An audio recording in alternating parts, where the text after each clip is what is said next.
వాళ్ళ తాలూకా ప్రేమభావాన్ని పేరెంట్స్ కానీ ఎవరు కానీ పెంచడానికి ఇష్టపడలే.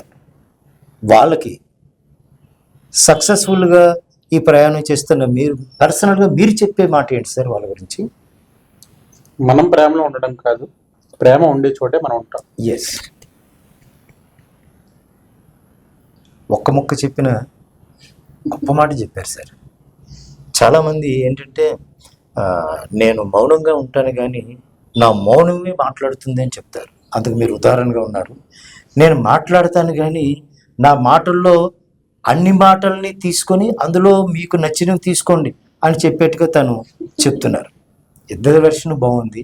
అయితే ఈ ప్రేమ జీవితం కలిసి పంచుకోవాలనుకునే వాళ్ళకి మీరిద్దరూ ఇచ్చే ఒక సక్సెస్ఫుల్ ప్రయాణం చేస్తున్నారు ప్రేమ జీవితంలో, ఒక సక్సెస్ఫుల్ కపుల్గా మీరు ఈ రంగంలో ఏమండి ఆయన బ్రహ్మాండంగా చదువుతాడు సార్, ఐఏఎస్ అయ్యాడు అని ఆయన అడిగితే మీరు ఔత్సాహికులకి ఇచ్చే సందేశం ఏంటంటే నేను ఎలా చదువుకున్నానండి, నేను ఎలా చేశానండి ఆయన ఏదో చెప్తారు.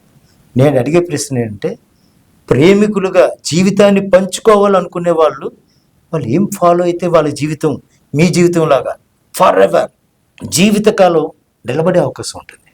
ఇలా చెప్పాలంటే ఒకటి, ప్రేమ అంటే అది తాత్కాలికం కాదు. 1 or 2 years లవ్ చేసుకొని విడిపోతే నీకు అది లైఫ్ లాంగ్ ఉండిపోతుంది. ఒకటి, తనతో ఫ్యూచర్ ఊహించుకోగలిగితే, ఫ్యూచర్ ఇన్ ద సెన్స్ వాళ్ళ ఫ్యామిలీ, వాళ్ళ అమ్మ, వాళ్ళ నాన్న, వాళ్ళ తోబుట్టులు ఎవరున్నారో వాళ్ళు, నీ తాలూకు వాళ్ళు, నీ వాళ్ళని వాళ్ళు గౌరవిస్తున్నారా, వాళ్ళ తాలూకు వాళ్ళని నువ్వు గౌరవించగలుగుతున్నావా, ఆ ఫ్యామిలీలోకి నువ్వు వెళ్తే నువ్వు అసెప్ట్ అవ్వాలి. అంతే తప్పించి బాబోయ్ మా అబ్బాయి ఎందుకు ఇలాంటి అమ్మాయిని చేసుకున్నాడని ఫీల్ అవ్వాల్సిన పరిస్థితి వాళ్ళకి రాకూడదు. బాబోయ్ ఇలాంటి వాడిని చేసుకుంది నా కూతురు అన్న ఫీల్ అవ్వాల్సిన కండిషన్ వీళ్ళకి రాకూడదు.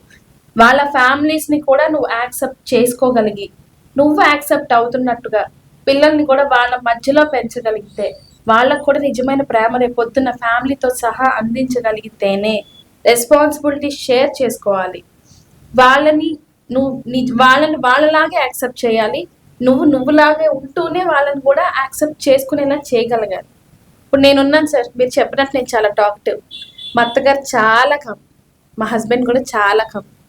నేను అక్కడికి వెళ్ళిన తర్వాత నేను ఒక 2 రోజులు 3 రోజులు లేకపోతే మా అత్తగారు ఎలా ఫీల్ అవుతారంటే ఇది ఇంట్లో లేదు, బోర్ కొట్టేస్తుంది, ఏం చెయ్యాలి అన్నట్టుంటారు. చెవులు పని చేయట్లేదు అనుకుంటారు.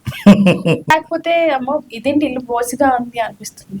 మా అత్తగారు ఎక్కడికి నువ్వు వెళ్తే బాబాయ్ మా అత్తగారు ఎప్పుడు వస్తారో, ఇంకా అత్తలేరు, పిల్లలు ఎలా ఉంటారో ఏంటో అన్న ఫీలింగ్ నాకు ఉంటుంది. ఇలాంటి ఒక బాండ్ నువ్వు అత్తగారింట్లో కూడా క్రియేట్ చేయగలిగితే ఆ లైఫ్ అందరి సపోర్ట్తో చాలా హ్యాపీగా ఉంటుంది.